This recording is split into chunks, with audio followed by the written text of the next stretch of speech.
Plants, flowers, and trees all depend on a process known as photosynthesis to produce energy.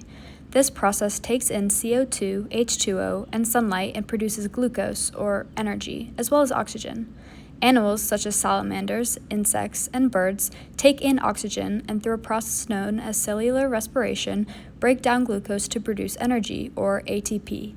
These complementary processes are constantly happening all around us and help produce the energy needed for plants and animals to survive. Cellular respiration begins with a glucose molecule. Through a process known as glycolysis, this molecule is broken down into two pyruvates. This process also produces net 2 ATP and NADHs, which carry electrons. Through pyruvate oxidation, these pyruvates are turned into acetyl-CoA and carbon dioxide, and produces 2 NADHs as well. Through the citric acid cycle, these acetyl-CoAs are transformed into CO2 and ATP, and 6 NADHs and 2 FADHs are produced as well, finally breaking down the glucose molecule. But we aren't done here. The NADHs and FADHs produced in this breakdown of glucose are used to produce ATP through oxidative phosphorylation and the electron transport chain. The electrons stored in NADH are carried to complex 1, where the NADH gives up its electron and is transformed into NAD+ and H+. The electrons, now in complex 1, power the flow of H+ against its concentration gradient into the intermembrane space. These electrons, now joined by electrons from FADH, which is broken down to produce FAD and 2 H+, moves on to complex 2, and are then moved into complex 3, which uses the electrons to continue to pump H+ into the intermembrane space, as it continues to do so in complex 4. All these H+ molecules are in the intermembrane space, move there against their concentration gradient, and want to go back. They travel through an ATP synthase and power it to join ADP and phosphorus together, producing ATP, high-quality energy that is used to power the cell and the organism as a whole. Plants, on the other hand, use photosynthesis to produce energy. The first step in photosynthesis is a series of light-dependent reactions that take place in the chloroplast.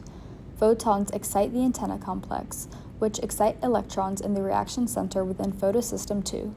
H2O is taken in by the plant, contributing electrons to photosystem 2 and is broken down into H+ and O2. The O2 is released back into the atmosphere, while the H+ builds up within the thylakoid lumen.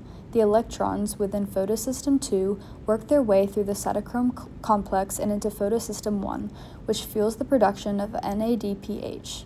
The buildup of H+ molecules within the thylakoid lumen power the bonding of ADP and phosphorus via ATP synthase as they move into the stroma with their concentration gradient. The NADPH and ATP produced in this process will be very important later on.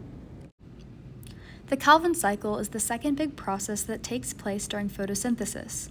CO2, taken in by the plant, is bonded to RUBP.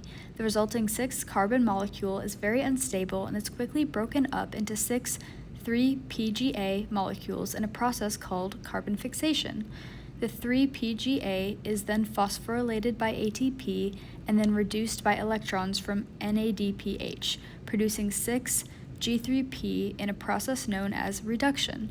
However, only one G3P is used by the plant to make glucose. The rest are recycled in a process known as regeneration, where the 5 remaining G3P molecules are transformed into RUBP using ATP. This RUBP is then used in carbon fixation to continue the cycle. This process produces the G3P needed to create glucose, which powers the plant. While the processes of cellular respiration and photosynthesis are clearly very different, they both produce valuable energy used by the cell.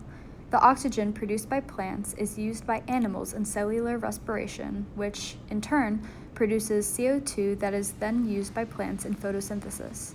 These processes are complementary to one another and contribute to the balance and flow of energy throughout our world. These specific videos of plants and animals have been recorded here at Swanee in Abos Alley, where we can easily see the harmony between plants and animals, which I then expanded upon at a molecular level. Photosynthesis and cellular respiration are constantly happening all around us and are an essential part of our everyday lives and life itself.